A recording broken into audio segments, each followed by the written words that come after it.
as well as on ICA's YouTube. On Facebook, you can find the Spanish, and on the different ICA channels on YouTube, you can find the other languages. We would like to invite you to tell us which country you are connected from.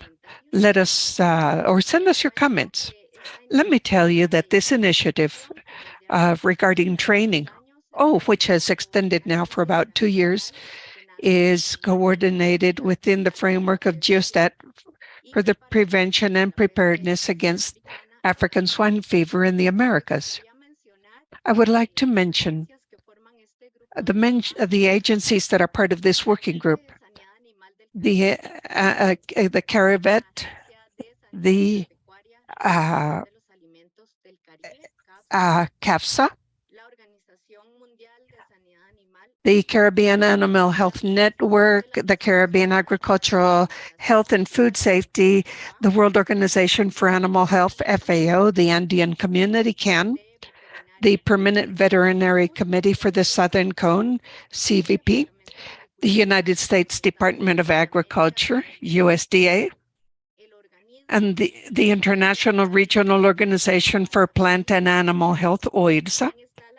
And we also have the Panama U.S. Commission for the Eradication and Prevention of the Screwworm, ICA, and the Inter-American Institute for Cooperation on Agriculture. 10 different national and international organizations that have come together in favor of animal health and food safety in the Americas. Now, to inaugurate the event for today, we will hear the opening remarks by the manager of the Agricultural Health, Food Safety and Food Quality Manager at ICA, Dr. Jose Urdas. Go ahead, Dr. Urdas. Thank you. Thank you very much, Monica. I would like to welcome everyone to this series of webinars in preparing for the response and control of African swine fever and other cross-boundary diseases. We know that the fight against AFS, for example, is continuous, although countries have different levels of preparedness. This must be a continuous effort. We are never prepared enough to face the different outbreaks that occur. Diseases change, and we must change and adapt. Also, ICA, in coordination with other international and sub-regional agencies under the umbrella of GEOSTAT, has been undertaking a big effort to provide training, updated information, and important context in all countries of the hemisphere regarding AFS. And we hope to continue to share with you other experiences of preparedness from different efforts throughout the region. Throughout this year and a half of webinars, we have had the participation of the official veterinary sector, the official public health sector, the private sector, and academia. And we would like to reach more and more institutions to share the information. So we invite you to share this information with other people. With this, I would like to wish you the best of success in your event today on the standardized operational manuals, and we hope you can follow the recommendations will be sharing with you. Once again, thank you and welcome to this webinar. Thank you, Monica. Thank you, Dr. Urdas, for your kind words.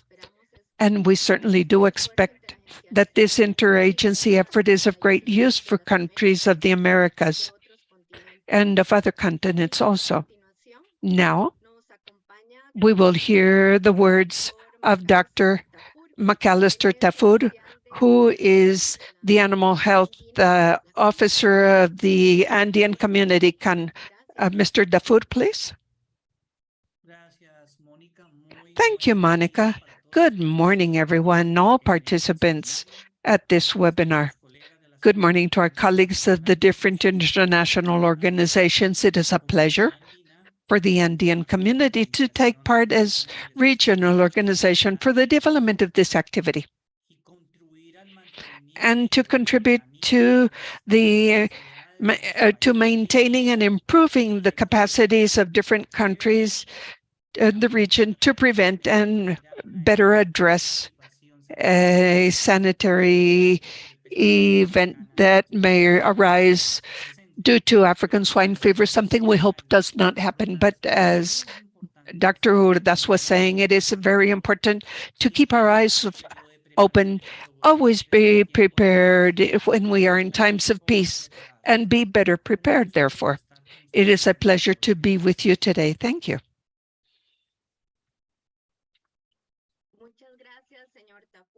Thank you very much, Mr. Dafoud, for your kind words and for your motivation for the webinar today. To close the opening ceremony, I would like to offer the floor to Dr. Andres Gonzalez, Officer of Animal Health and Livestock of the Regional FAO Organization for Latin America and the Caribbean. Let us listen to you, Mr. Gonzalez. Thank you very much. Let me take advantage to greet you all and welcome you. For the FAO, it is a great honor to be with you during this event, and particularly to take part continuously in these webinars in preparedness for African swine fever in Latin America and the Caribbean. And I would like to take advantage to reiterate our unconditional support to the interagency group that is carrying out these activities, considering this one of the best positioned strategies, not only regionally, but also with the global recognition from different organizations because of your link to the official veterinary services to address a possible outbreak of African swine fever. Regarding today, I would like to highlight the importance of the detailed work of the standardized operational manuals as a fundamental part of contingency plans. Contingency plans mean absolutely nothing if they do not have the support of these operational manuals for each action to be undertaken to address an emergency. There will never be enough time to develop these once the emergency is declared. So anything we can do in advance to better prepare the standardized operational manuals, and as complete as possible, as thorough as possible, as disseminated as possible for particularly the users at times of emergency, will be very useful to address African swine fever or any other cross-border disease, animal disease that is a priority for our region. Thank you very much, and I wish you a very successful meeting. Thank you. Well, thank you. Yes, very much, Dr. Gonzalez, for your kind words. Well, I would like to remind you that today we will be discussing the standardized operational manuals. And for this, we have a series of experts with us, whom we thank very much for their collaboration today. Today, we will hear Dr. Jimmy Tickle from the University of Texas A&M. He will give us a general overview of standardized operational plan. Dr. Claudia Angulo from the Agricultural Colombian Institute will refer to the successful experience regarding the standardized operational manuals in Colombia, and we will have the live participation of Dr. Hernan Rojas, an FAO consultant, and he will share the experience with the standardized operational manuals in Chile. If Dr. Rojas cannot join us, though, we have another presentation for you, but we hope he eventually can join us. For our first presentation, I would like to give you a brief bio of Dr. Tickle from Texas A&M. Dr. Tickle is a veterinarian and the Institute for Infectious Animal Diseases, serving as an animal emergency management subject matter source for the Institute. His experience is basically specifically sought after issues related to disease and disaster mitigation, prevention, and response on a national and international level. He has led projects to advance disease and disaster preparedness training, capability, and capacity building, both in the U.S. as well as abroad. Before coming to the Institute, which was in September 2018, Dr. Tickle retired and ended his 28 years of service for the North Carolina Department of Agriculture and Consumer Services, where he had served as Incident Commander, Operations Section Chief for the Emergency Programs Division of that department. He is also CEO of JLT Consulting LLC. Over the years, he has had the pleasure of training and presenting on transboundary animal disease and disaster response and preparedness in 45 different states. Dr. Tickle holds a Doctor of Veterinary Medicine, summa cum laude, from North Carolina State University, and also serves as adjunct professor and has had the honor of training over 1,000 graduates in disaster and disease preparedness. So, Dr. Tickle, thank you so very much for collaborating in this subject matter. Please, those participants that are with us today, please send us any questions for Dr. Tickle, because we will share those with him at the end of the presentation. So, Dr. Tickle, you have 20 minutes for your presentation, and then we will have 2 or 3 questions. Go ahead, Dr. Tickle. We are all ears. Thank you, Monica. I will now share my screen.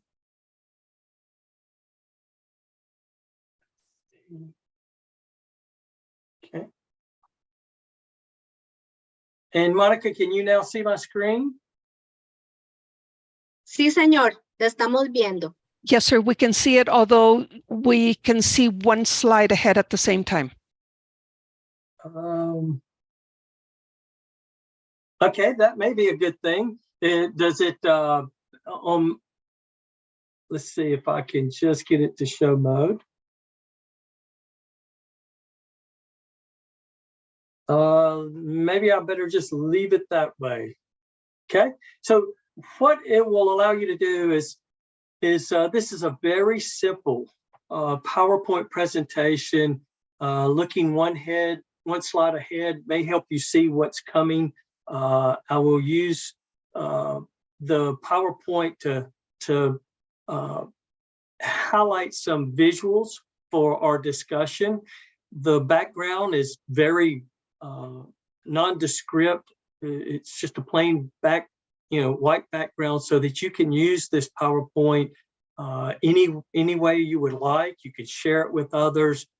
There's no copyright to it by any means. And so I wanted to create a very nondescript PowerPoint that could be used to convey a topic that I think is quite useful, and that is readiness assessment. Before we go there, let's go ahead and see if, well, okay, so we are now at a kind of an introductory slide that talks about SOPs, or standard operating procedures, which go into your manuals. And there's some. Señor Tickle. Yes. Disculpe la interrupción. Excuse me for interrupting. Yes. But could you give the presentation option, because it is too small on the screen. We can only see the 2 slides, but very small on the screen. Excuse me for interrupting you. I'm sorry. No, that's not a problem at all. Let me see if I can't do that. Okay.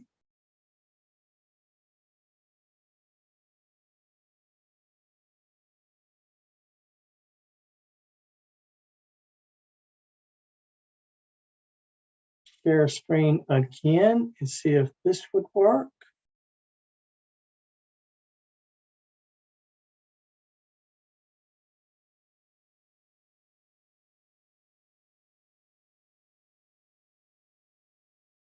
Can you see my screen now? It is still, oh, click on the presentation mode. There you go. Go Okay. ahead. Go ahead. Okay, here we go. So in this Ya la general, estamos viendo perfecto. Wonderful, wonderful. okay, in this general introduction, we will see that one of the things that we have to ensure is the audience understands what we're trying to convey in our standard operating procedures. There can be technical terms, there can be acronyms. So it's just a general comment to make sure that we consider our audience. We are trying to produce a capable workforce that can go and in a standardized performance of their activities achieve the results that we would prescribe by the SOP. So the fact that they understand it is an important thing to us. One of the things that you can do is test an SOP with an audience. We do that by conducting trainings and then hosting exercises to where whoever is supposed to perform the standard operating procedure or protocol, they actually have an opportunity to do that, be evaluated, and then to gather, whatever changes and gaps that we need to address in the standard operating procedure. Perhaps it was the way that something was stated, or that we've included actions that can't be taken by our audience, and those would be helpful to know. Okay. The other thing that all SOPs and every manual should consider is for the locale, for the location that the manual is built for, developed for, that all of the considerations that would be important to the effectiveness and the ability to perform the protocol are taken into account. I'll give you an example. When we first wrote, and a lot of this is from experiences in the US, we would develop protocols, standard operating procedures and protocols for burial as a disposal option.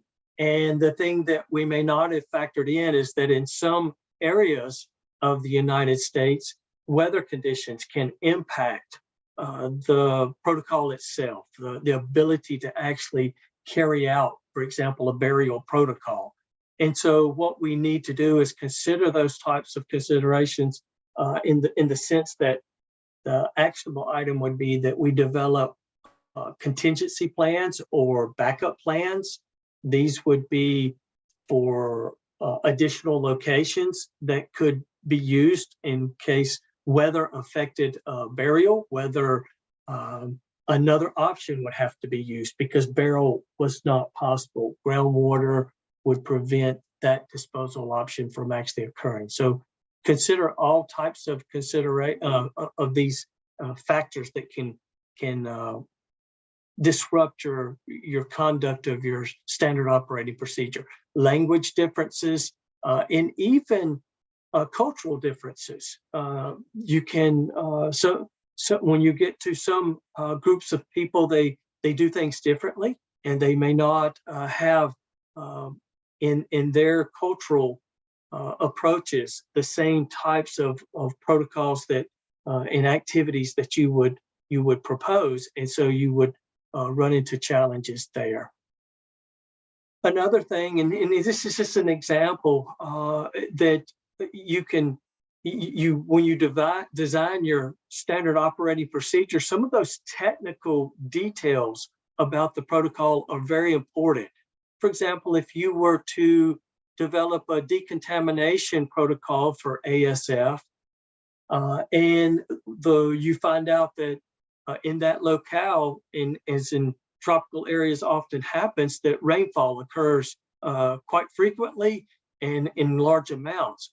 And understanding that a decon protocol would need, for example, the ability to apply a disinfectant and have a prolonged contact time so that the disinfectant would have time to damage and kill the organism, the ASF virus. Then if rainy conditions impact that decon, then then the protocol could be carried out, but the rain would actually render it ineffective.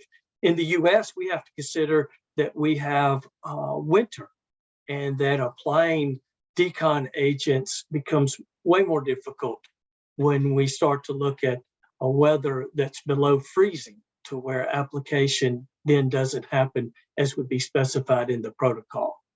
So paying attention to detail and considering all these factors is very important. This is a neat example I like to use when I talk about standard operating procedures and manuals, and that is to include as many options as you can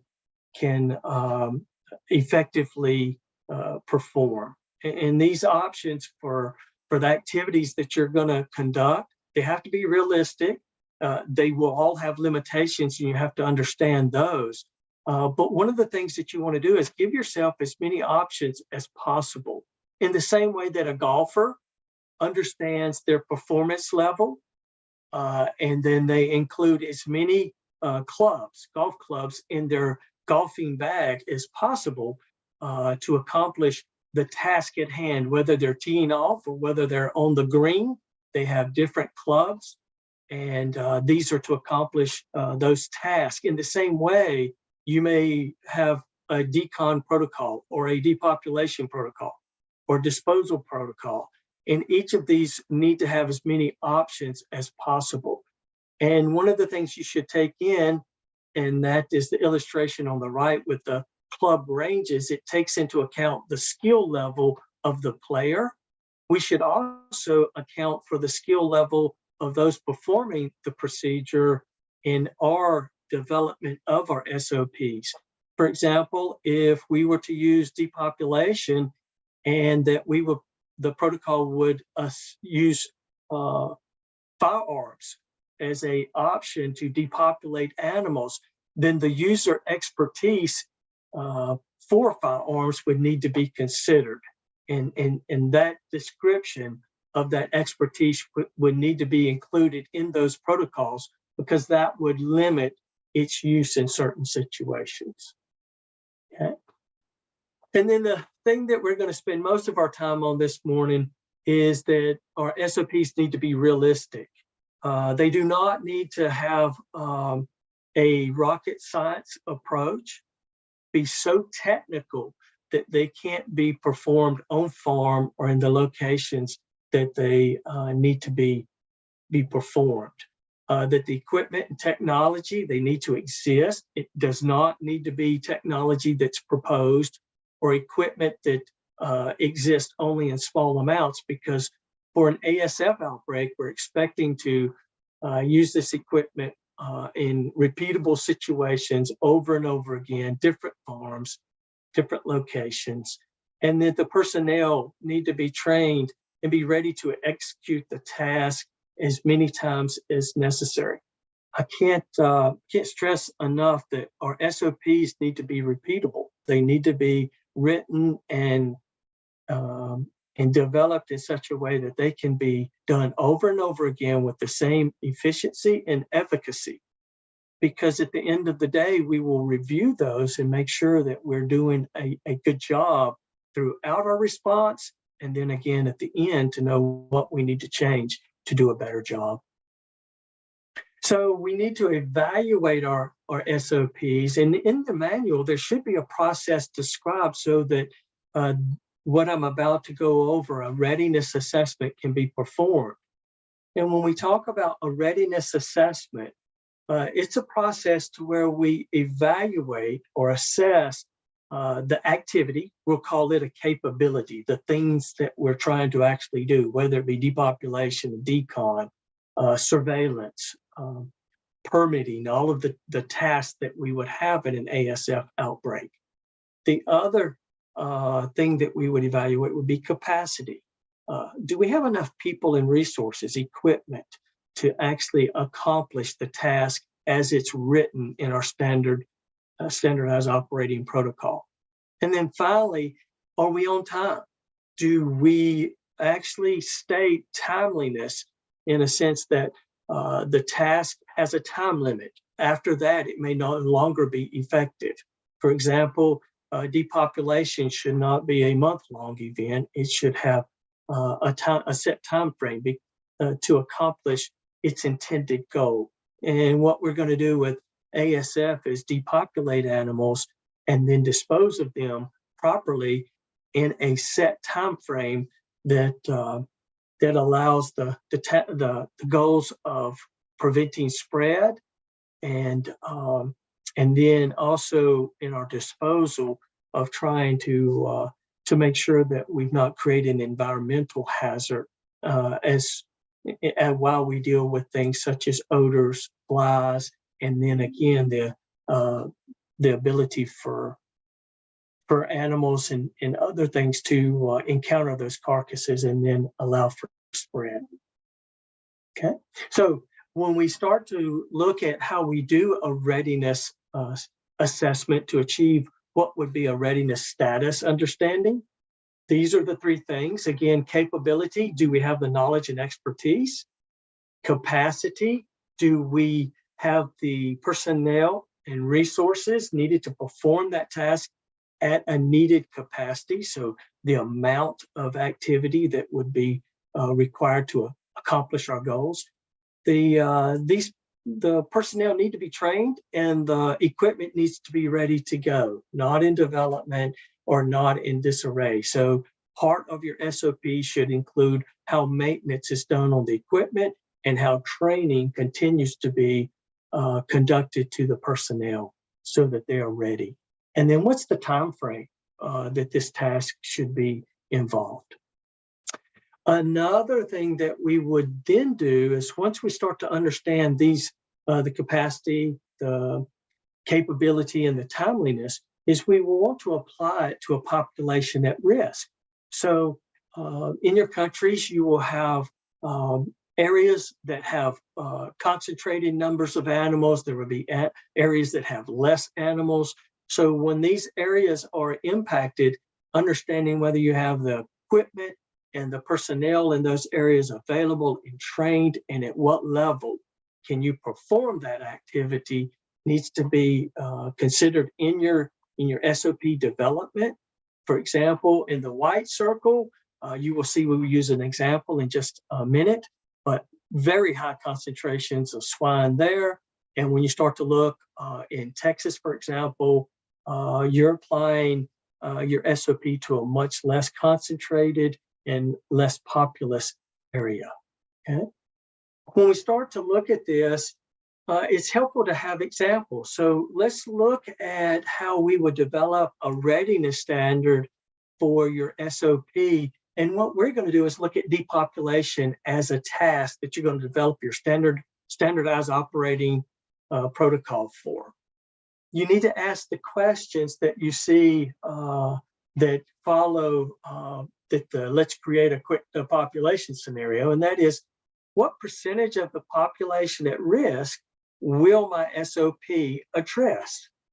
And then based on modeling, past disease outbreaks, or sometimes I'm just going to be honest with you, it is a best guess based on the disease and the animals and some knowledge of how maybe an endemic disease occurs. You just have to develop your initial readiness assessment as to your best knowledge. So what we're going to state as our scenario is that we need to depopulate the infected animals to stop the spread of disease. That's ASF. It's often FMD, foot and mouth disease, as well, and others. So our epidemiologists tell us that we need to depopulate all the infected animals on farms that break with the disease within a 24-hour time frame to stop the spread of the disease. So now we have our timeliness factor. It's 24 hours. We have our task. It's to depopulate all of the animals on farms. If we have included depopulation readiness assessments in our SOP writing, then we should be able to include these measures for whatever level that we're assessing. And you'll see what I mean by different levels. So there we've stated for our SOP that we're going to depopulate 100% of the infected population within 24 hours to contain the disease for and then we will fill in the blank as we go forward. Okay, so let's actually apply this. We would have options in our SOP, and for this one, we're going to pick captive boat. And we're going to do a readiness assessment on our ability to do depopulation by captive boat. And when we've done our research, we found that we can use a 7-person team and 10 captive boats, so that's our personnel and our equipment, with 3 extra for failure, and we can depopulate 200 animals per hour. So that's our capacity statement. And thus, in an 8-hour shift, we can approximately 1,600 head can be depopulated. Okay, now let's work into our, we've got our time frame for both ASF and foot and mouth disease, and it's 24 hours. So on our farm level, let's do it at the farm level to start. We've done our readiness status. You can see in the blue box that our capability, capacity, and timeliness are listed. And then what we would say is that what we would need would be 14 people and 20 boats to depopulate a 2,400 head sow farm. Now, when you've written your SOP, you've stated all the ways that you would do depopulation by captive boat. You've described the process. You've indicated safety procedures and other actions that you would take to help manage that activity. But one of the things that you need to be absolutely sure of is that realistic? And if you do not have 14 people that are trained in 20 captive boat pieces of equipment, then you really need to reconsider that captive boat would be your option to depopulate animals on this large a farm. Now, a lot of your farms are not quite that large, but in the US, 2,400 sows is an average to small farm now.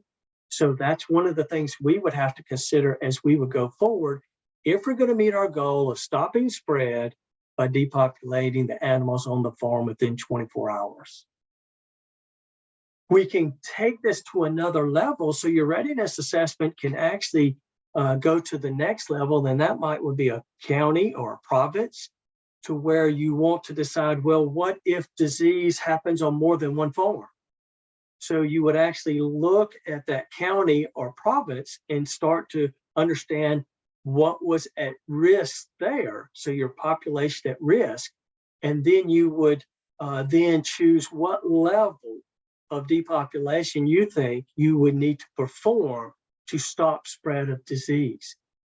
Modeling of how diseases move in populations of animals is very helpful. And looking at endemic diseases is sometimes what you have to do, because you may not have had that foreign animal disease outbreak. So here we see that to do 2% of the population of a county, and this is a county in my home state, there are 8,000 head. We would need to have 5 depopulation teams, that's 35 people, and 50 captive boats. Again, I would have to ask, are we able to do this if we think ASF or foot and mouth disease could spread in that county to involve 2% of the susceptible population? Can we actually perform that? Okay. Again, you can do it with zones. You can see quickly that there's 40,000 head that would be in the 2% of the population at risk. And the county that I've illustrated there, 2% of the population is 40,000 head. It's a huge, highly, heavily populated swine production area. And so when we start to look at that, we would see that 40,000 head would be our goal. And if we were to look at that, you're talking about 25 teams. That's 175 people and 250 captive boats in a 24-hour time frame. And that would be difficult. In fact, we find that we start to run into difficulty with regard to our readiness status in the US when we get above 3 to 4 farms. So we have a challenge in the US to even do this. And I bet in your jurisdictions, you do as well. Okay. So quickly moving along, one of the things you have to start to decide once you've done your readiness assessment is this realistic? Do we need a different option? Can we increase training? Can we purchase additional equipment? Or do we have to reconsider this option? Okay. And then another thing is how will you manage those options? So when you write your standard operating procedure or protocol, how will you manage the teams that are out there doing the work so that you can support their logistics, so that you can provide safety measures that they would need, and that they would have the accommodations if they're moving from site to site for transport, food, water, those necessities, and if you're using them multiple days in a row, how you would actually support those teams when they go to rest, and what type of lodging and such. So managing the protocol, especially when it goes large and you have lots of activities ongoing within the protocol, understanding how to do that is something that should be considered in your manual as well. Some of this may actually be in your emergency management plan, but make sure that it's in one place or the other. And I like to associate it with the protocol because protocols are different and they have their own logistical needs and support issues. Okay, and then I will stop here. Some capabilities are also tied to other capabilities. So your standard operating protocols for depopulation should actually dovetail or connect to your standard operating procedures for disposal. You should not depopulate animals if you don't have an appropriate way to dispose of them. And depopulation will occur in mounts, and for your capacity, you will actually have amounts of carcasses to deal with that the timeliness of your depopulation should be matched to your ability to dispose of those carcasses in a set time. So a lot of the protocols you will find are followed by others that you will need to account for in each protocol, so that they are crosswalked and that they basically agree with each other in timeframes and then in personnel. And remember that if you're using personnel for one protocol, they may not be available, even though they're trained for another protocol, they may not be available for that protocol and this in activity, and the same with your equipment. So what I'd like to end with and allow questions would be that assessing your ability to effectively and in an appropriate timeliness conduct the activity is critical to success of your protocols, so that you do not propose activities that you in realism or in reality cannot conduct. Okay. All right. Are there any questions? Muchas gracias, Dr. Tickle. Usted ha señalado. Thank you very much, Dr. Tickle. You really have mentioned many important aspects and foundations of SOPs, which are very important to consider. And I am certain that the countries in the Americas have taken all of this information. And what I wanted to ask you is, in your opinion and experience, what does it mean that these manuals or plans are developed based on science-based? What does it mean for you when we say that these plans have to be developed based on science? It means a number of different things. And I would suggest that you can always look for other manuals. I mean, we have manuals in the US. You have manuals that have templates that you can follow. One of the things that an established manual or standard operating protocol will have is in the template, it will have a step-by-step way to proceed through. One of the things that they often do is they bring science and suggest that you should bring the available technology into your protocol.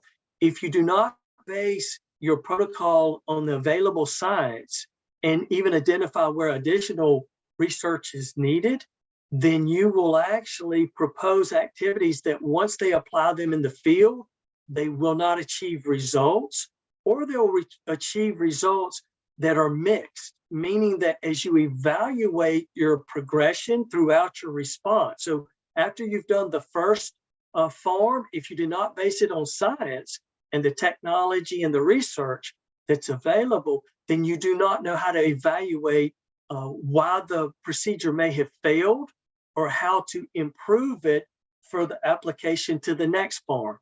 And in every response, you want to actually become better at executing your protocols throughout the response, so that by the end, you're much better than you were on your very first farm. But you have to use science and you have to state it in your protocols so that the way forward and the plan is specified. And if you veer from it, if you do things differently, then you lose your ability to evaluate and then to better the protocol as you proceed in your response. Muchas gracias. Thank you doctor. very much, Dr. Tickle. A very clear response. We have another question for you from Evelyn Lopez Perez. And she asks, why disinfecting agents do not work or would not work in extreme weather conditions? And that's a great example, and I'll illustrate. I mentioned contact times. So some disinfectants, and we've used some, for example, that the specified contact time would be 7 minutes. And if you were performing that, and it needs to be in the concentration that you mix the disinfectant with water, and then you apply it onto a vehicle, for example, and to a surface that you want to decontaminate. If the weather is such that it is raining, then immediately that disinfectant becomes diluted, and the contact time of 7 minutes at that standardized concentration does not occur. Other examples would be if you were to use CO2, for example, for depopulating animals, and you need to achieve a concentration of CO2 in the container or in the apparatus that you are using to depopulate the swine. If that concentration level decreased due to some weather condition, whether it was hot or cold or something that would contribute to that concentration being different, then you would have mixed results, and you would not understand the option of CO2 would seem to be ineffective. And it was not the fact that the protocol was errant. It was just that it was applied in the wrong weather condition or under the wrong circumstances. So, temperatures within the container, if it's very hot or very cold, CO2 does different things, for example, in different temperatures and in its application. So those are examples to where the science, as was asked previously, also the other factors that environmental or even some of the way that you carry out the procedure itself need to be considered. So it needs to be a comprehensive approach when you state your protocol, so that it will work in every circumstance you're going to try to execute that protocol in.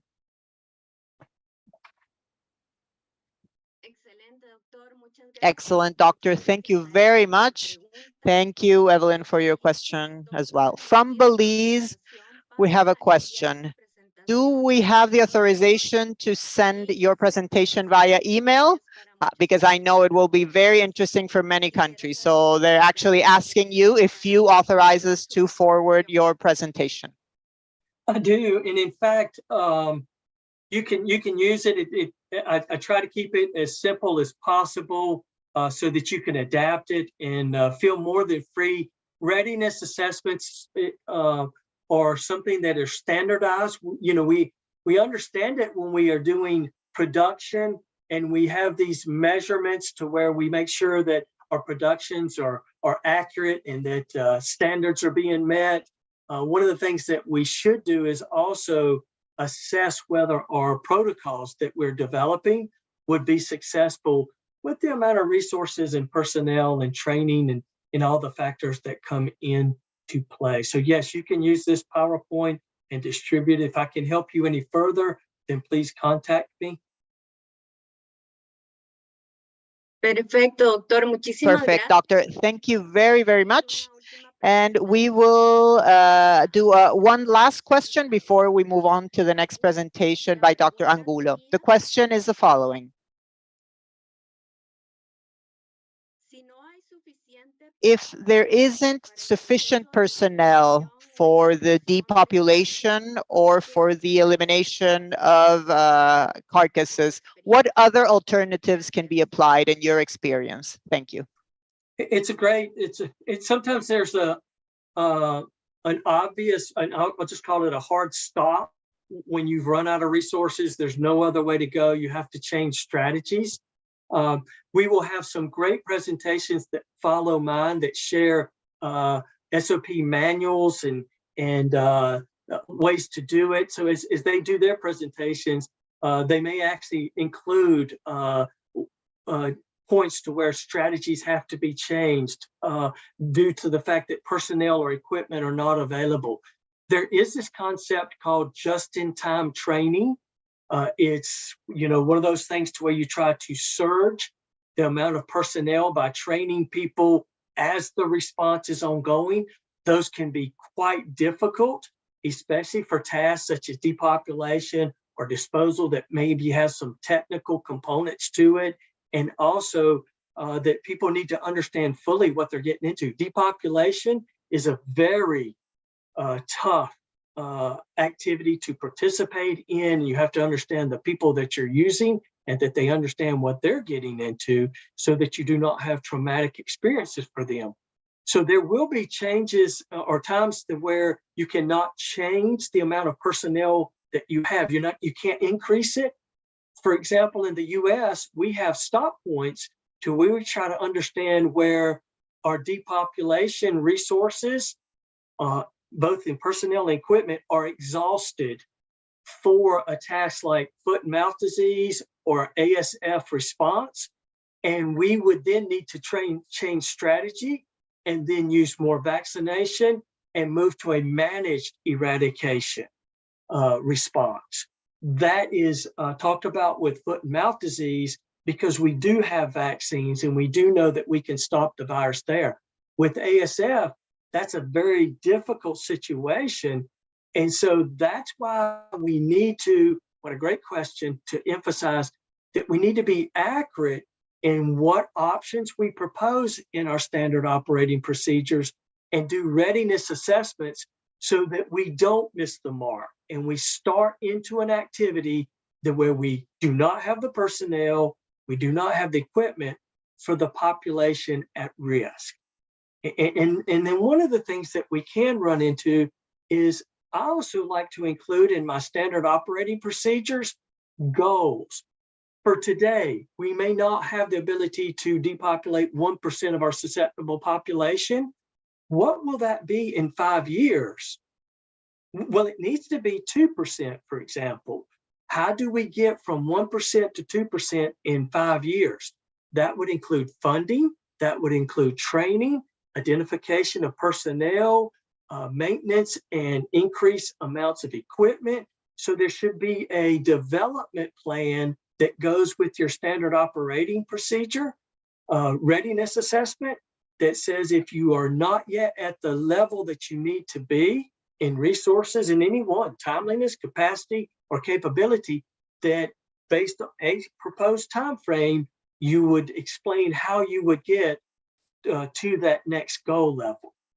And so it helps in explaining this to policymakers and those who approve funding and prioritization of training so that you could say we do not meet our readiness level and we need to do that based on whatever time frame, 2 years, 5 years. For ASF, it's immediately. It's tough to get all that done immediately. So still, 1 year, 2 year, 3 year increments could be something that would be functional.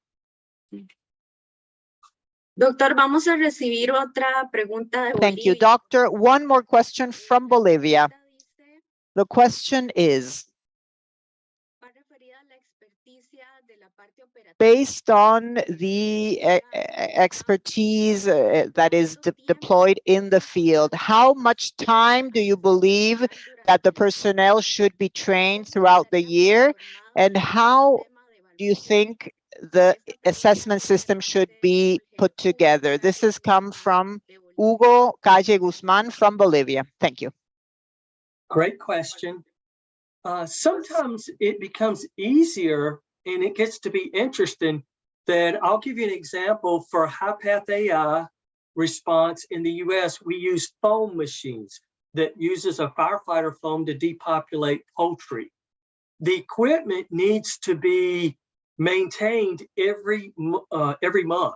It's a water pump, and the system itself, the equipment needs to be run.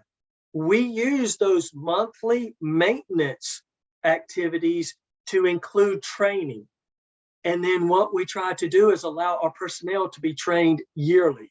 So we will have the equipment basically put through maintenance activities which mimic. You're going to produce foam. You're going to actually use the machine in the same way that you would in a response. So we actually invite personnel to those equipment maintenance activities. And in that sense, we're able to not only repeat those trainings for those that have already taken them, but invite new personnel to those. So as you acquire new equipment, it will need to be tested. That's a good time to challenge your personnel and have them redo their training. But one of the things to remember is the more technical the training, the more often they need to conduct and be exercised in it so that they stay fluid in it and so that they can do it in a manner that they really, and we always say this, I could do that in my sleep. I've practiced it enough. I could do it with my eyes closed. Well, in some situations, they really need to have practiced it that much, and that's a safety factor and a confidence factor. The other thing is as you do those trainings, look at ways that you can improve your SOP each time. I don't care if you train one person or you train a group, to improve your SOPs and also identify areas that need additional research so that you can expand your ability in the sense of affecting more of the population at risk. Because as areas continue to grow and to populate, you may find that more animals are at risk. And so now you need to train additional people. So keeping all those factors in mind, 1 to 3 years is what we generally repeat our procedures.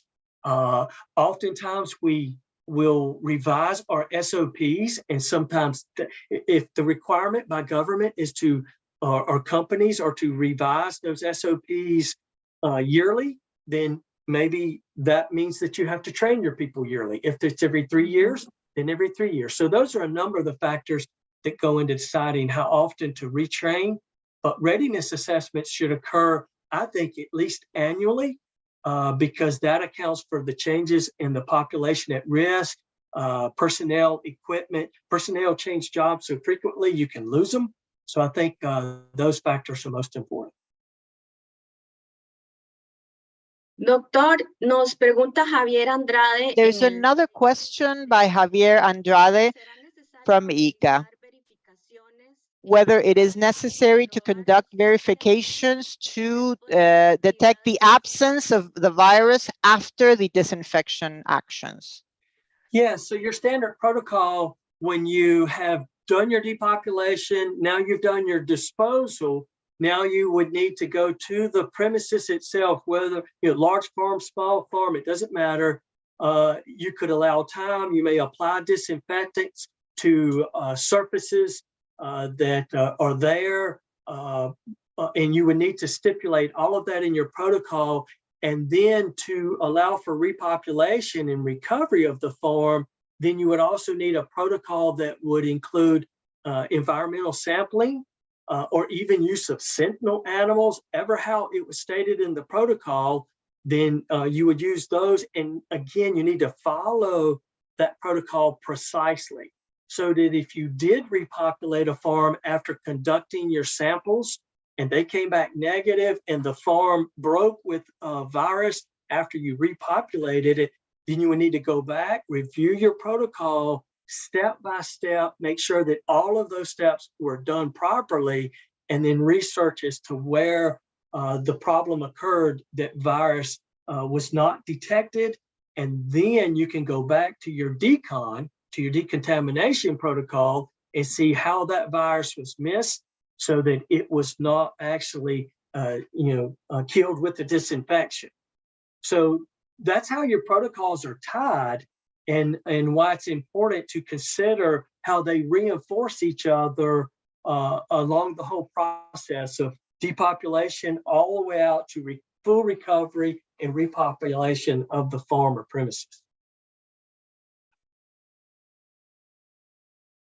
Doctor Tickle, tenemos una pregunta muy Sorry, we interesante. have one last question, but a very interesting one, which is from Dr. Tafur from the Andean community from Cannes. He asks the following: what do you recommend for the emotional aspect of personnel that participates in the depopulation? It's a very interesting question, I think. It really is. We call it psychological first aid. So your responders will go through a number of different challenges. One will be the workload. Two will be the pressure. They understand this is a highly impactful disease. It has national implications. They will also understand that on either side, whether it's the owner, the producer, or whether it's the person doing the response, the responder, that they're in a very tense situation where very bad things are happening. A terrible disease has occurred, animals are being lost, depopulation may need to occur. So there's lots of things going on. I like that this question has been asked, and I apologize for not bringing it up, but a standard protocol for psychological first aid for identifying stressors, and those stressors are associated with the particular task. Depopulation has its own stressors. Decon has its, disposal has its. So in each of those situations, people will undergo different stressors. We need to identify those in the protocols, and then we need to stipulate how we will address those. It could be how to have debriefings with the team leader. It will be how to recognize that a worker has become impacted, or even a producer, a farm owner has become impacted. And then what are the steps to be taken to bring help? And a lot of times those come through public health, and they have people that work with psychological first aid or helping people deal with stress, and having those professionals identified in your general management plan is important, and then refer to those in your protocols. And so one of the things that we're involved in IAD, the institute that I work for, is we're developing a producer training manual that would have different modules. And one of those modules is for the producer themselves to understand how to deal with psychological first aid for themselves and their families, so that they would understand how to deal with the situation. And in response plans, there are also similar protocols of how to deal with those particular stressors. Working with public health and people that deal with these type of issues, post-traumatic stress disorders, working with professionals like that to help develop that standardized protocol would be very important. The interesting thing is you can apply readiness assessment to that. How many people do we think we would need to provide stress briefings to and stress consultations with? Do we have the available personnel, and can we do it in that time frame?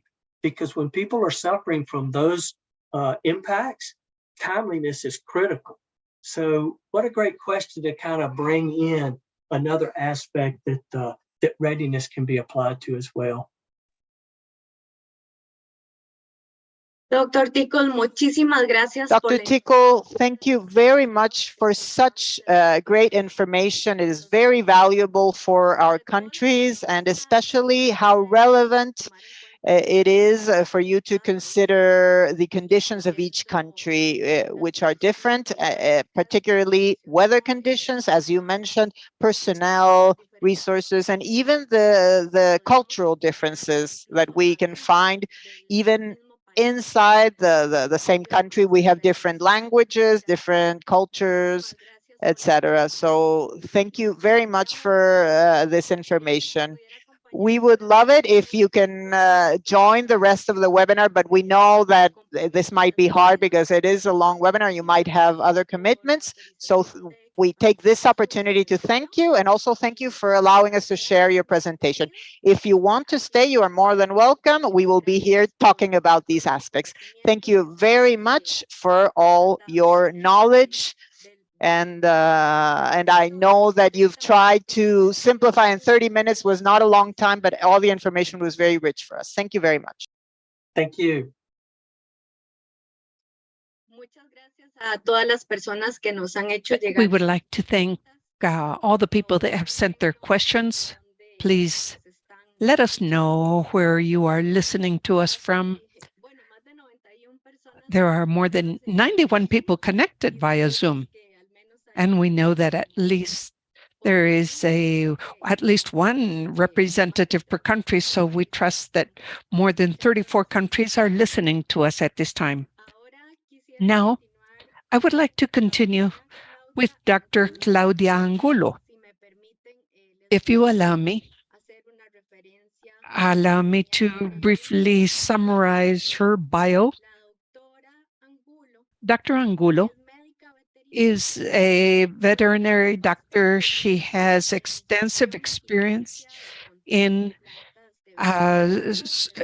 inspection, surveillance, and control at processing plants. She has extensive experience in public health, in food safety. From August 2009 through July 2017, she was responsible for inspection, surveillance, and control of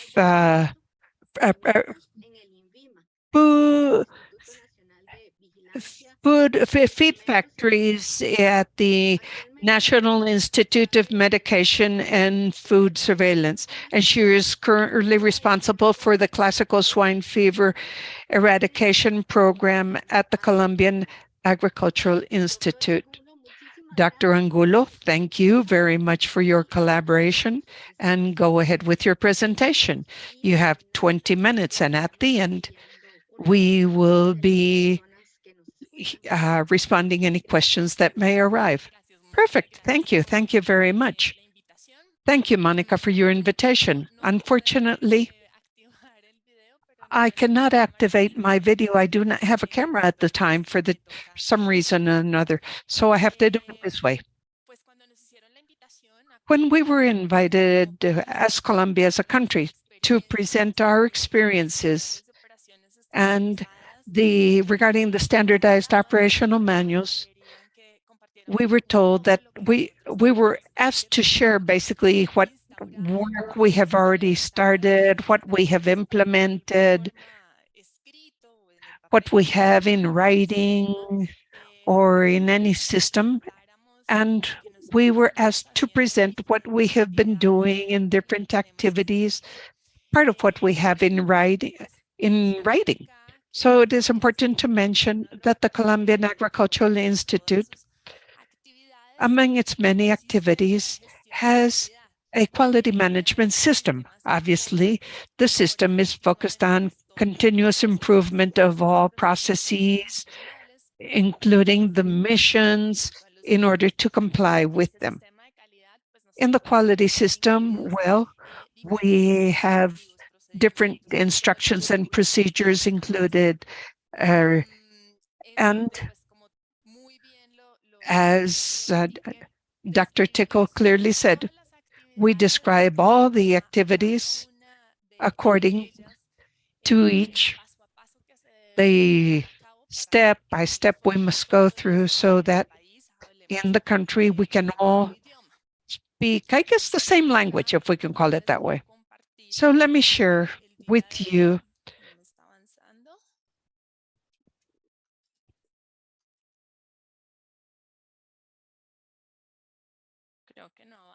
is it moving forward? Are you seeing the next slide? No.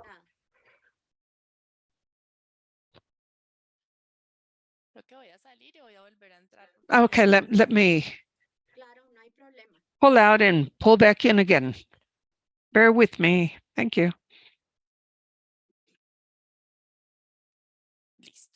Now, here we go. Okay. I wanted to share with you 3 of our most relevant manuals, those that we are continuously improving, thanks to the veterinary doctors that work in each one of the geographic areas in the country, to show what is being done in each of these activities. It is important to recall that, well, fortunately, we are not facing an African swine fever emergency. So what I will present is what we do for classical swine fever, the most important parts of the program. These are manuals, documents that we have been working on right from the onset of the program, quite a few years ago when it started. And as the program has advanced, and as the new sanitary zone have been changing, we have been adjusting to this for what is needed at each point in time. So, one of the most important things has to do with mobilization. We have a specific manual for all activities that have to do with mobilization.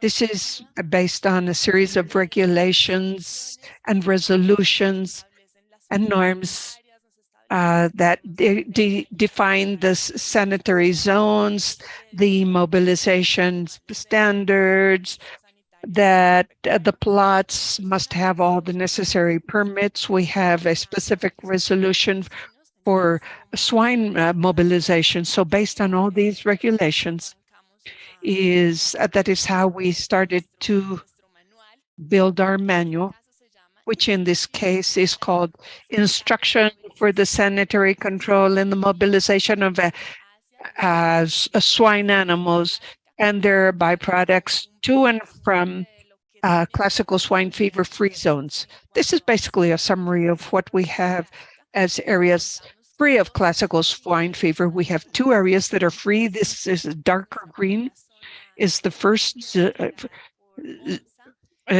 free zone declared by the WHO, and in this grayish or light blue area, this is free. In the lighter green, these are the control areas where there is presence or circulation of the virus.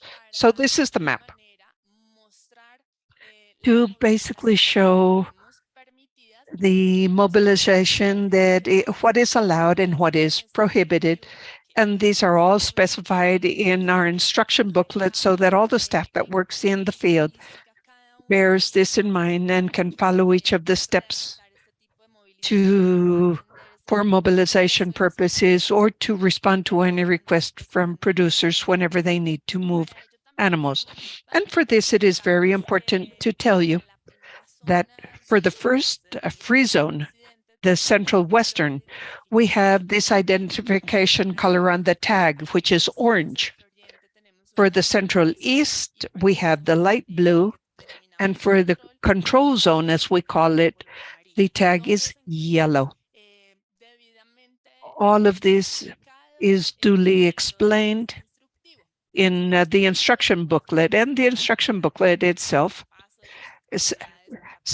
mentions all the activities step by step for any mobilization event. First, they must apply for the mobilization permit through a form 248. Let me explain that obviously all these manuals are linked to forms that further improve the process that we are talking about. After the request, the veterinary doctor or the contractor in our case, because in the country we have both figures, they go out to the field and verify sanitary records to move animals from a free area to a controlled zone, which is the only movement allowed. The control area, since it is endemic to disease, cannot be taken from there to the free zone. The authorization is provided by the classical swine fever leader at origin and at destination. The manual clearly defines that the veterinary doctor must go to the point of destination and visit the plot to verify the condition for the arrival of the animal, and via email and by our animal mobilization guides through which this document is issued. This is a guide where with which the animals in the country can move around. We have this SIGMA, this mobilization system is issued. And there is an alert. If there is an alert or via email, then that information is passed on to the point of destination. This mobilization, as I said, is reported to the final point of destination, and we coordinate with the people in charge of vaccination so that the vaccination takes place, and then they can change the tag. This is basically a summary here, but the document itself contains all the details, step by step, of how these activities occurs. This is just an example of one of the forms I was mentioning initially. These are linked to the different activities. This is the form we used for mobilization, to request mobilization from a free zone to a control zone. We have another type of mobilization that could occur in some cases. It is not very common, but it is considered to have mobilization from a controlled zone to a control zone, but crossing through a free zone, because this is the only route. So there are very similar activities. They requesting the application for mobilization, all the forms, the sanitary requirements are verified, verifying the route to be taken to ensure there are control posts along the way. We communicate with the leader at the site of origin and destination via email. We issue the guide. This is basically a means, and animals cannot be put on board. No other animals can be brought on board during that transportation. And then we communicate this mobilization to the point of destination. All of this, each one of these activities are specified in detail in the document. This is the form associated to this type of mobilization then. Okay, here, let me give you an idea of what our system is like. As part of the instructions, we also have all the steps, detailed steps of all the requirements, what the system requires to issue the guide. For better understanding, or for all of us to speak one same language, I guess, in the document, we have the step-by-step, including a photograph or a screenshot of what each of these actions looks like within the system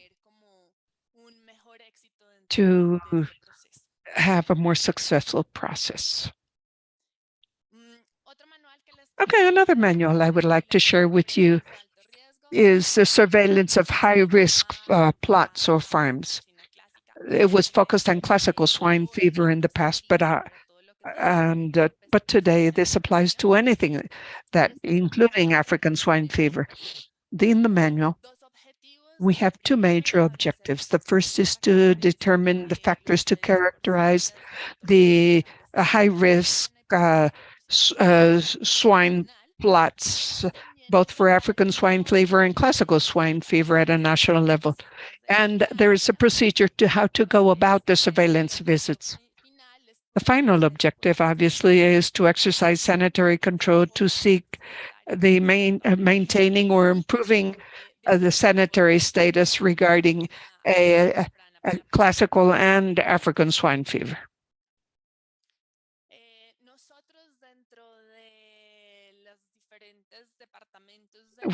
Among the different departments in our country, we have developed a plan of action, some objectives that need to be met in the different departments and the different areas in the country. This is called a plan of action. The plan of action provides how we go about a visit and follow-up of these high risk plots. And there is a definition in the manual of what one of these high-risk plots is all about. This is existence of intrinsic and extrinsic factors that make it vulnerable to the appearance and/or circulation of African and/or classical swine fever. And the factors will have to do with handling the conditions, geographic location, mobilization, and others. This was a matrix we designed so that among the activities of this plan of action and all the elements to be considered during a visit to these high-risk plots. Back then, we did not have all the meanings, all the elements, but with the development of this new manual, now we ensure that our veterinary doctors can work in a similar manner, identifying all these risk factors.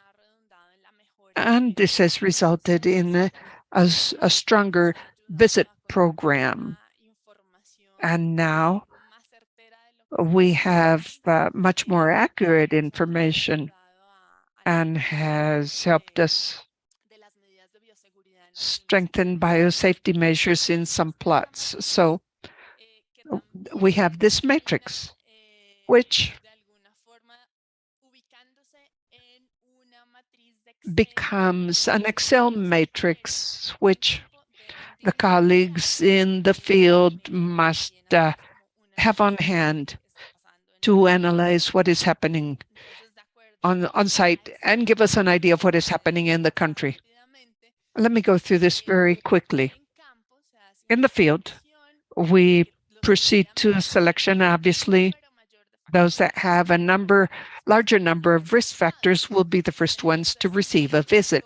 If there are 5 to 6, they will be the second to be visited, or 3 to 4 factors, they will be the third ones to be visited, and the last ones to be visited will have only 1 or 2. So we prioritize visits based on this. And just as well as the mobilization instruction I just showed you, this is described in great detail in the manual so that there are no doubts whatsoever.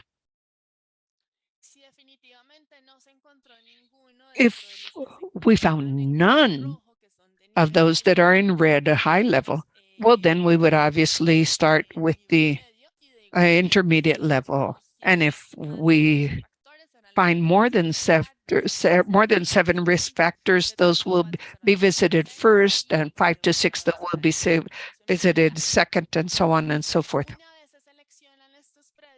Once we select the plots, we proceed to the visits, and there's a follow-up visit quarterly to verify progress in their conditions and in the findings or whatever has been detected during visits. In the same manner, aside from having these risk factors that each colleague will examine to schedule the visits, We have once again, step by step, how to go about the visit. There's the preparation for the visit, the biosafety elements, overalls, boots, etc., etc. This is one of the forms that we complete during the visit. And as part of this procedure, we specify that they must uh, have a list of the processes or the steps to take if they find animals with symptoms similar to African swine fever or classical swine fever, so they can have this materials with the necessary forms.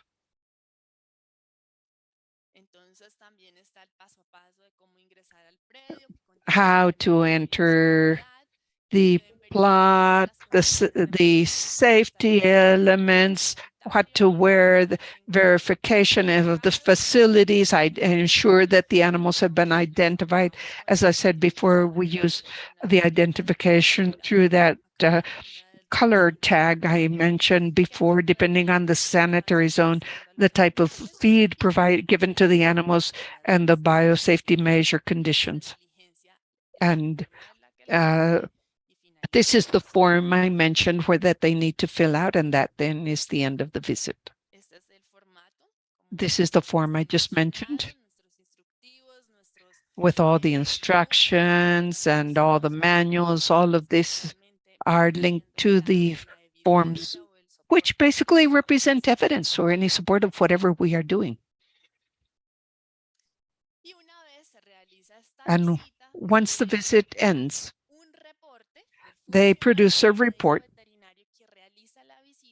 The veterinary doctor that makes the visit reports to the head of the local office, and this head of the office reports to the section leader, that is the department leader, whom in turn reports to that monthly plan of action they have through this form 31436, that Excel form I mentioned, I showed you before.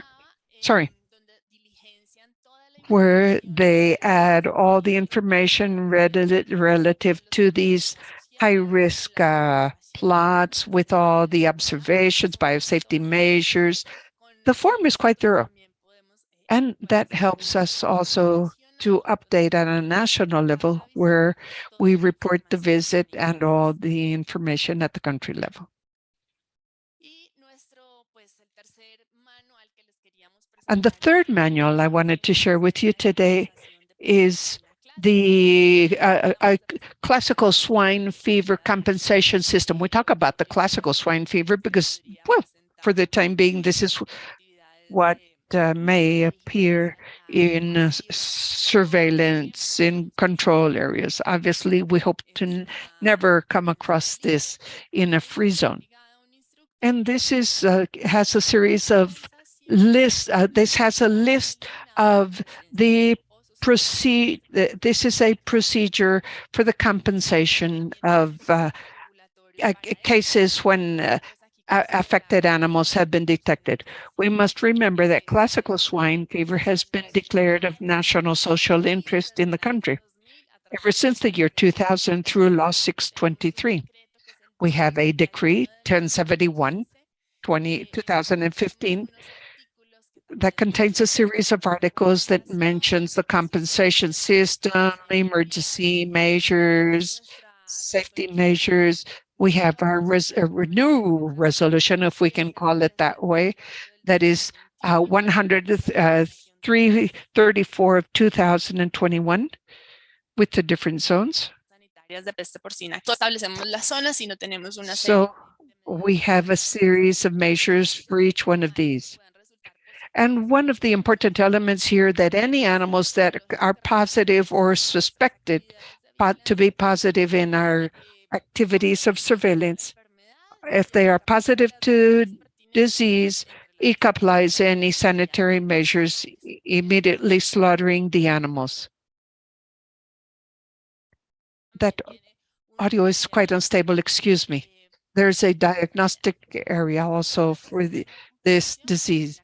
This compensation system follows a procedure. And it is very important to have the resources available. Our procedure is clearly structured so that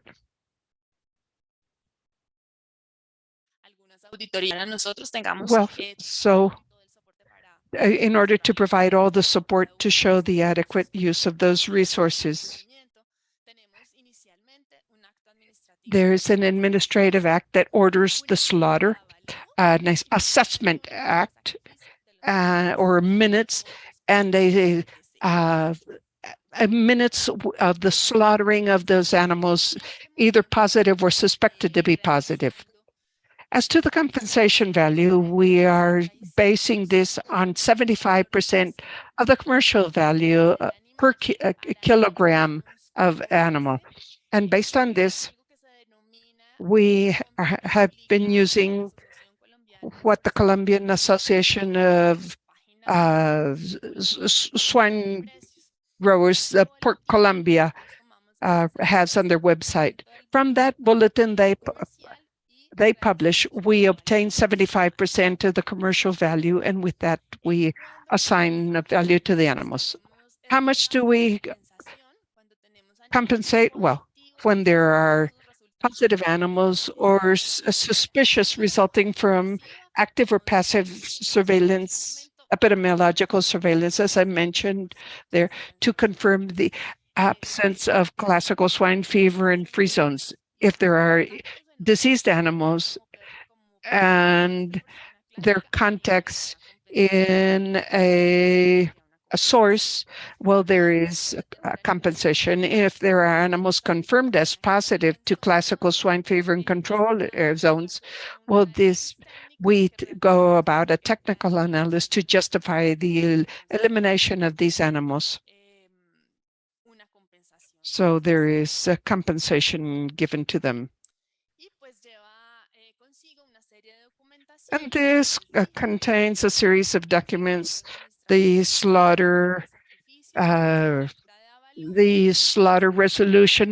the assessment minutes or the slaughter minutes or report, the identification document, the bank certification, the deposit account. And with these documents internally, we issue from general management of ICA, we issue a payment resolution. Once the payment resolution or compensation is passed on to the financial department, the payment then is made. And this is what I wanted to share with you regarding the manuals we use the most in our service. Well, I really don't know if you have any questions. Okay. Thank you very much. Thank you so much for sharing your field experiences. I think that this is where we can really see the different plans and the different operating manuals in practice. We have several questions. The first one is, how were these risk factors defined and their levels? When we developed this document, it is important to mention that in each of our zones, in our areas, the visits were carried out at the discretion of each person and as per the criteria of each different party involved. So through the literature and through the experience and through the actual information that we received in these different formats, it all depended. But of course, we were very supported by the literature, and that helped us define these factors. And also with the literature, we defined the risk level of each one, of course, applied to our country. Thank you very much, Doctor. Other question? is regarding the identification of the different control zones and free zones. Those zones are for all animals or only for those that are moving? And how do we, I mean, do you identify them with these little metal plates, etc.? In our country, identification is for all animals, regardless of whether they are mobilized or not, because all of them will be mobilized from one of the premises to the other at some point. So the regulations establish that all animals must be identified. In the control zone, there are some differences. And when the union conducts the vaccination processes, at that time is when this button is applied. And regarding the cost, it is actually borne by the by the pig farmers union. Thank you. In the case of manuals or operating plans in Colombia, how do you update them? How do you make sure that these plans are up to date and are in keeping with the current context? And also whether you modify it or update it with a simulation and or any other activity for updates? That is a very good question. One of the updates is one that we did recently, which has to do with the regulatory updating, taking into account our newest sanitary zone. But in addition to this, we conduct regular audits, both audits that are done nationally for veterinarians, and also we have audits which are not necessarily technical, but are mostly part of the internal control office or the planning office of ICA, and that conduct different audits. So we have 3 follow-up entities that take a look at compliance and whether this is being applied to the area where these activities are taking place and where the audits are being carried out.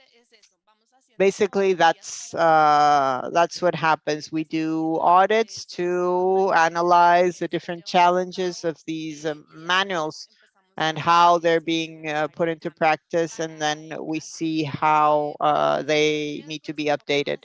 When it's high risk premises or properties, usually we have feedback in Excel.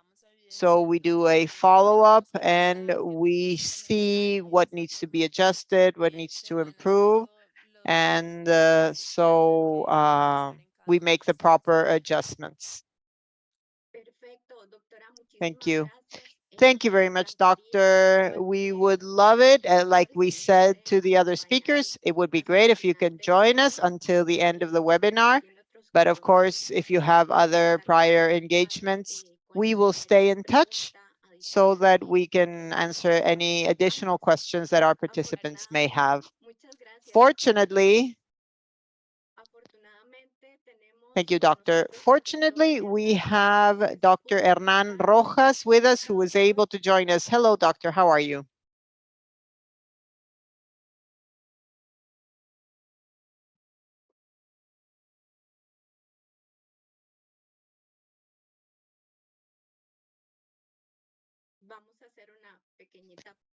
Let's see if we can test the audio before we give the floor to Dr. Rojas. Dr. Rojas, can you hear us?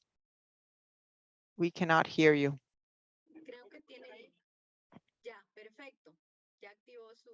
Okay, I think you've enabled your mic. You can hear us well? Yes, thank you. Okay, so I will just read a brief summary of your experience. Hernan Rojas is a specialist in design and management of animal health programs, both terrestrial and water animals. He has a master's and a PhD in epidemiology and also production systems.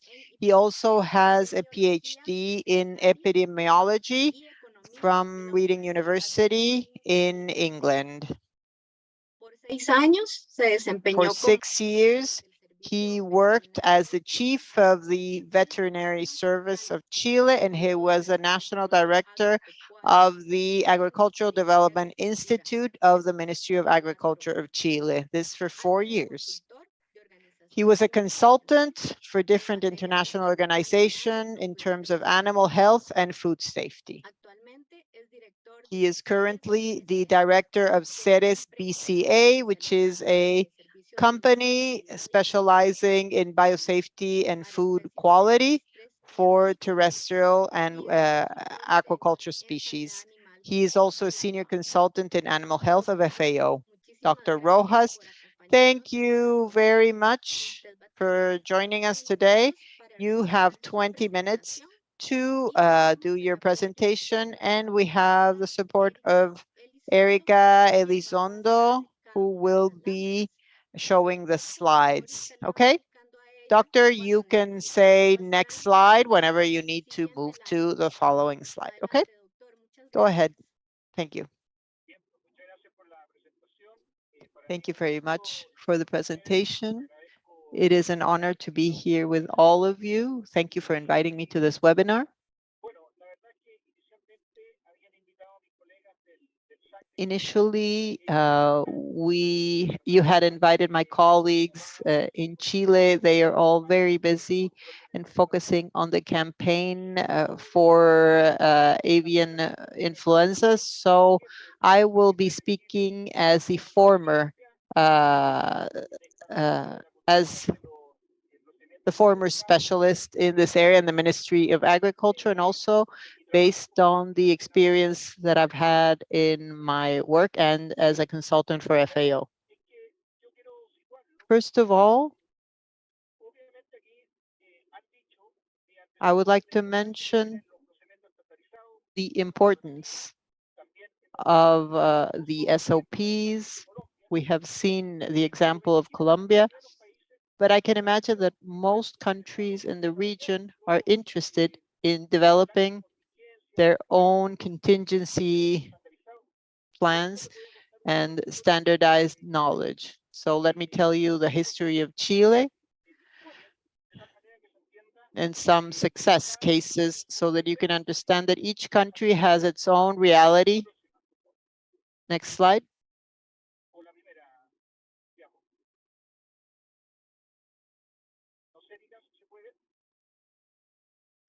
Doctor, por cuestiones de las conexiones, usted va a ver un poquito atrasada la You will see the slide moving a little bit slowly, but it will just be a delay of 2 or 3 seconds.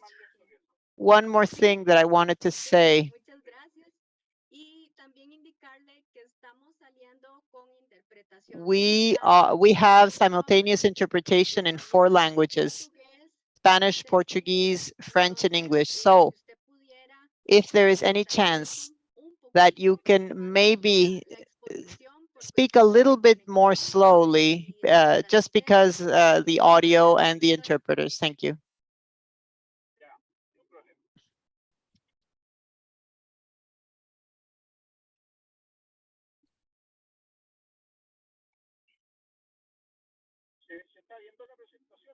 Can you see my presentation?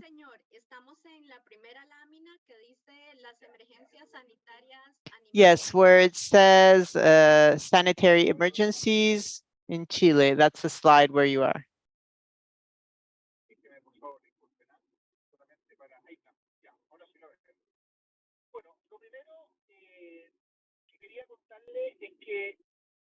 The first thing I wanted to say is that Chile has prioritized the elimination of diseases, and that has involved a learning process for us. so that we can gradually improve. We have had successes and certain shortcomings. But in order to know where we stand today, it would be good to describe the following. We were able to eradicate foot and mouth disease in 1981 with the great effort of producers. However, we had 2 reintroductions of the disease. This is the interpreter speaking. I do apologize, but the audio is very difficult to understand. I will do my best efforts to interpret.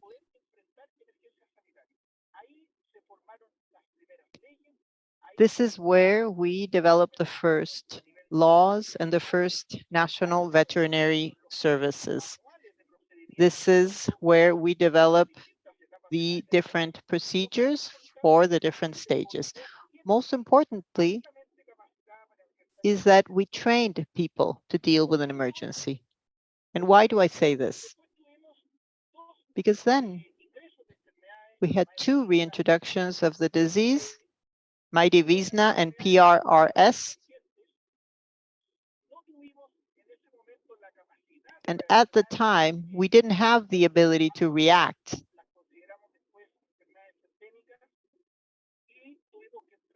And we had to enter into control programs with different levels of success.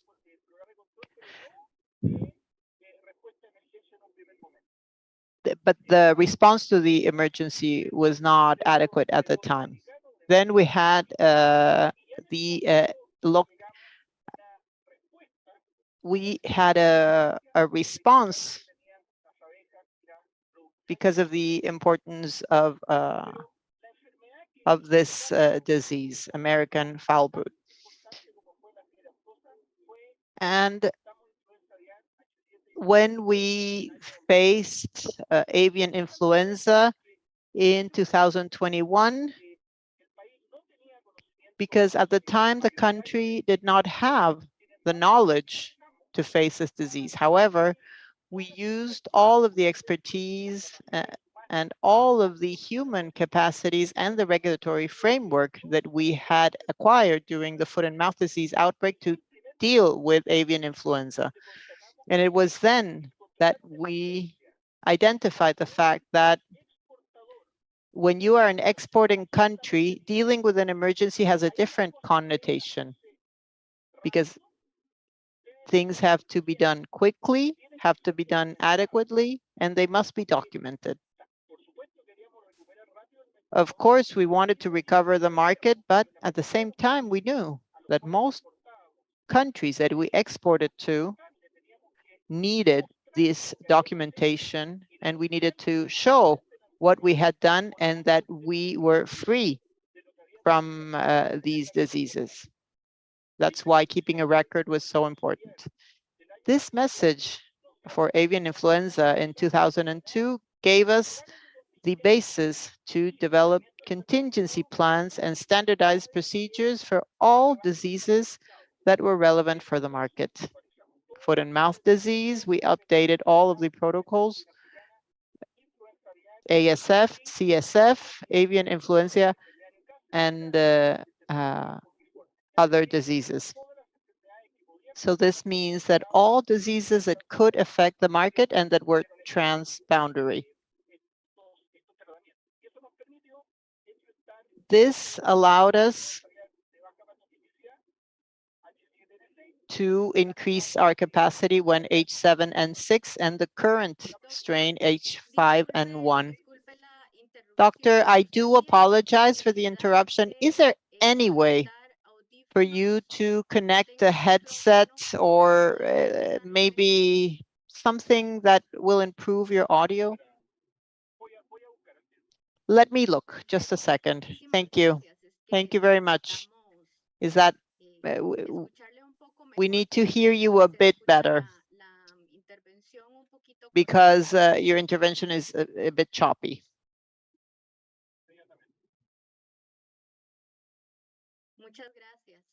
Thank you so much. Mientras esperamos al doctor Rojas, quería... While we wait for Dr. Rojas, I just wanted to remind you that you can post your questions on the chat. Perfecto, muchísimo mejor, doctor.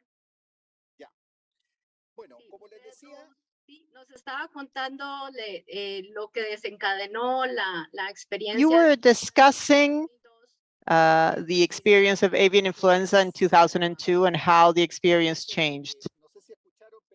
I don't know if you heard me, but 2002 was very important. It was the first emergency after the year 2000, and it was very distant from what had happened to foot and mouth disease. However, we used all of those lessons that we had learned with foot and mouth disease, in addition to, of course, a revision, a worldwide revision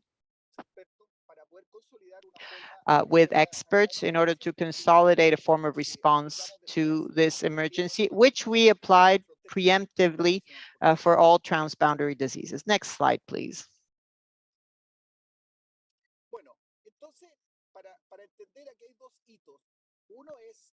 Here we have two milestones. First, the eradication of foot and mouth disease, and also the control of avian influenza in 2012. Next slide. Having said this, we established a system, and this may seem very theoretical, but it's extremely important to understand the logic of contingency plans and standard operating procedures, which is to have an understanding of what an emergency actually is. So from the time point of view, an emergency has stages, and each stage requires different actions and has different needs and challenges. For example, we have one stage, which is what we could call the prevention phase.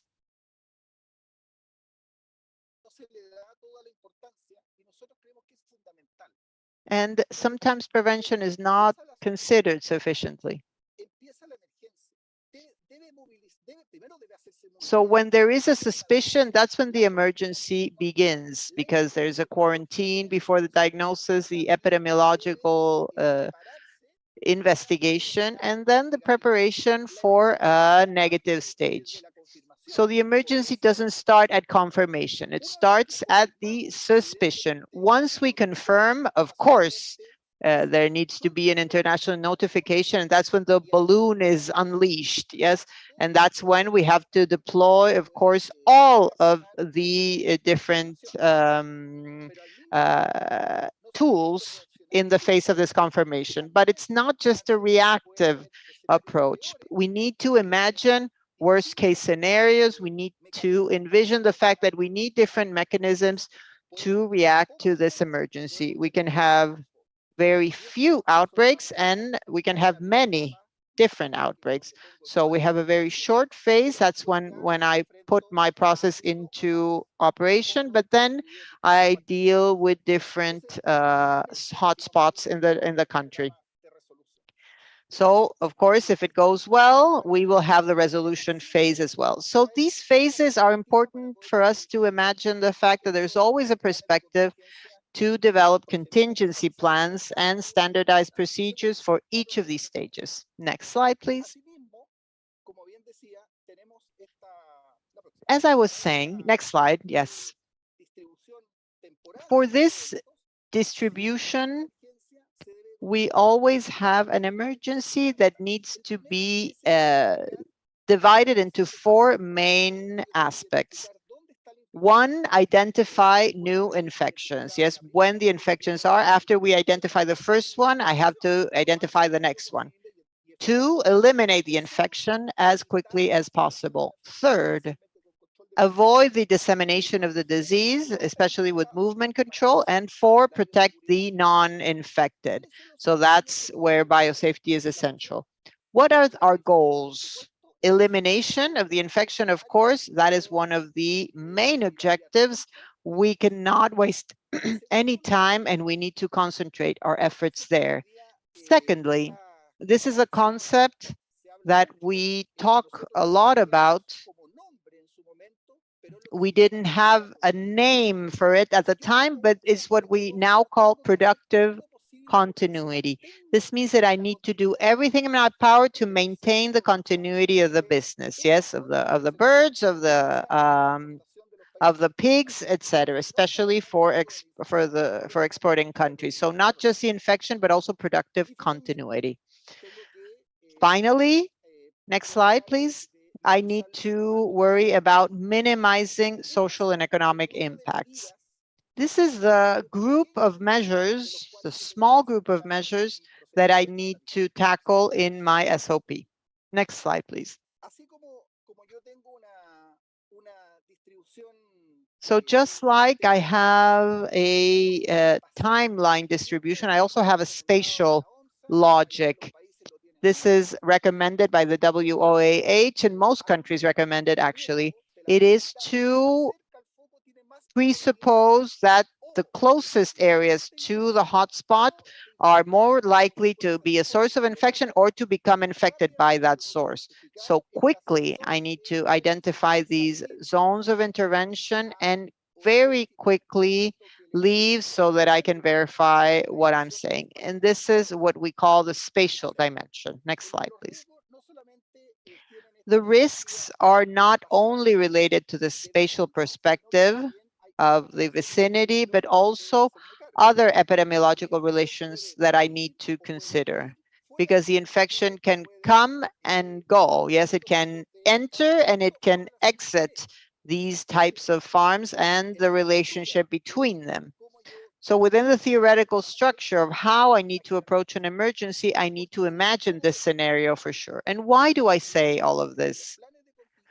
Because the logic of contingency plans, next slide, please. The logic of contingency plans and of SOPs are based on a way of conceiving an emergency and an intervention strategy.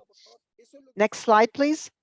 This is what is reflected in the different contingency plans that we have in Chile. For example, the African swine fever contingency plan. You can go to the website and anyone can access it. Anyone can see it. It is available and it has been developed over time. We are improving it more and more based on the international experience, based on simulations, based on the experience that we've had with other diseases, so that each time this becomes a more refined instrument for the country to do what they need to do, but also to show the world, because we export pork meat and pork genetics. So to show how we do things, it's also important. So that's another goal of developing such a plan. And let's go to more concrete aspects.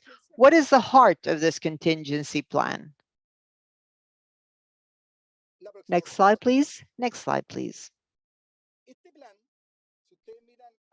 So if you see on the left, at first, it is very clear what the organization looks like and how the different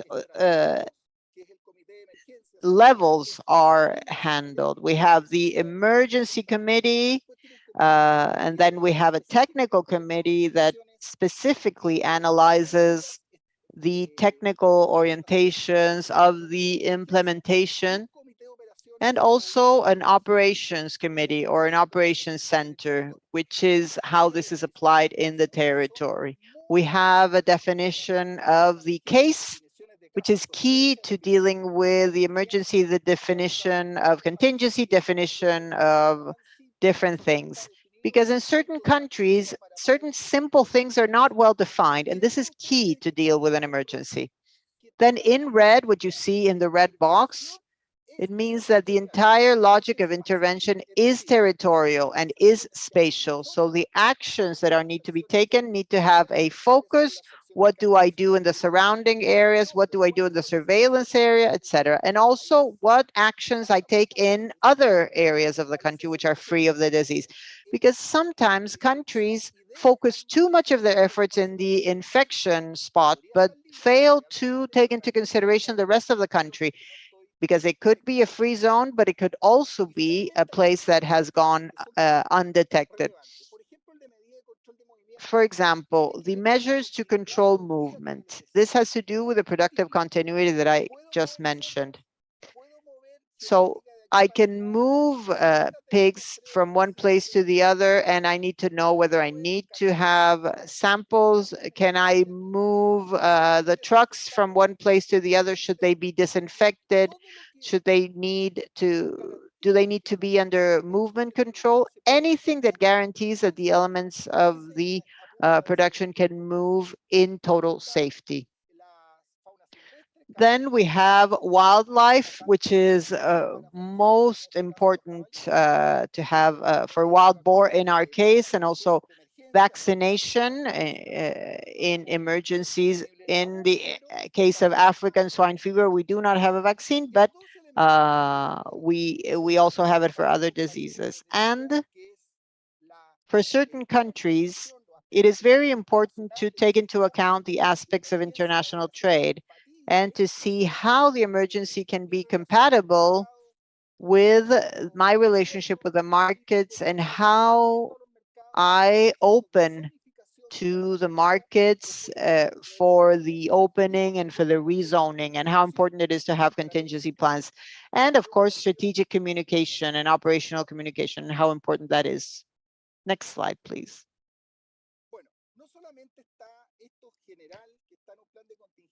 So we do have this general plan, but we also can move on to technical instructions, which in practice are SOPs, and which feature certain essential elements. In detail, this shows who does what. This is something we have a unit that has a standard that everyone can understand. And this is independent from the different aspects. And we have the procedures. We have how we have the sample that is taken and how it is taken for slaughter, and the productive system with the disinfection. So all the details are indicated there, not just for the properties, but also in fairs and slaughterhouses, sterilization, verification of absence of the disease or absence of infection, and surveillance in the intervention areas, biosafety again, which is so important in slaughterhouses and fairs, vaccination if applicable, communication, and something that sometimes is left out, and it's everything that has to do with logistics. How I purchase during an emergency. Do I purchase biosafety materials? How do I lease a vehicle, for example, lease a piece of machinery? How I can bring something from abroad, how I can hire the services of people from one region to the other. All of the administrative procedures have to be very well defined in times of peace so that they don't become an impediment in the case of an emergency. And finally, recovering the status for us, it's very essential. This is next to last now. Well, here are some examples of the standardized procedures that are in the manual of procedures. There are others that are not in the manual directly in the contingency plan, but are contained in a different procedure of this that the service has that are normally used, for example, when addressing a report or in the administrative elements I mentioned that are not necessarily part of the plan, but the service has these standardized procedures. Next, please. As our colleague from Colombia was saying, we believe, and this I say from what I have seen in other countries, you could have a contingency plan, a standardized procedure, but if connected to this, I do not have legal processes, regulations, and laws, this is a waste of time. We need to have the weight of law here in order to be implemented. This is a list that contains many of the elements I mentioned before, but I would like to highlight that an additional task is to have those legal bodies. And I just give you one example. That could be a quarantine, for example. Just a standardized process like a quarantine of a farm or a slaughtered house or fair. But if I do not have the legal strength to enforce it, this is a total waste of time. So that is why we need regulations. And in ending, next, please. Based on my experience, here we have a list of some of the essential elements for a country to appropriately develop its contingency plans or standardized plans. The first one, click please as I go along. The first one, click. Countries need to develop their emergency scenarios in the event of arrival of a disease. Countries must imagine, based on the experiences of other countries or their own experience, must need to imagine how a disease could enter, how it would affect, what type of producers, what the distances are, the capacities to respond, etc., etc.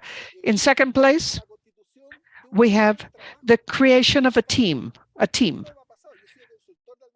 Okay, I'm consultant in certain countries, but it is necessary for countries to take the time to put a person in charge with different units to build these plans and procedures. This is a cumbersome, lengthy process, but it's important to have a team like this. We need to have a clear definition of the limits and the scope of the regulation. We need to understand where the limits of the regulation go, how far they go, what can I do? We need to build an architecture, and that is why I have mentioned so much the structuring of an emergency to understand what I need to respond to that emergency. And that is to build this architecture with the contingency plans and the standardized operational plan. I believe today we have a tremendous opportunity because most developed countries that have livestock and good veterinary services, they have their public procedures. So you go to countries where they have the contingency plans and the standardized procedures, so they're not starting from scratch. We could use those as reference. We could copy them, copy and paste. We can ask. There are many ways to consider this. And obviously, they could have someone, a technical expert that can help them draft. But the countries themselves need to have their permanent work team, hopefully with the participation of different regions and different units where those laws will be enforced. And there is another point that in the case of Chile has been very relevant, and that is the participation of the private sector. Basically, most procedures and contingency plans need the private sector to get involved in this. It is important to see with them from their stance also to see how applicable certain measures may be or enforceable, because at a given point in time, we will need all the support.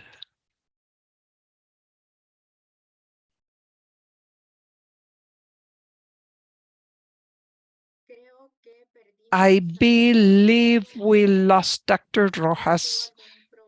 He must have had a connection issue. Let us give him a moment to see if he can connect again. But let me tell you in the meantime that this anyway was the last slide of his presentation. And we thank him very much for his participation, as well as of all other panelists we have had today. We can see that Dr. Rojas was on the last screen on how the plans are developed, how they are tested, how they are communicated, and the training required therefore. Erica, I guess we can stop sharing the doctor's presentation.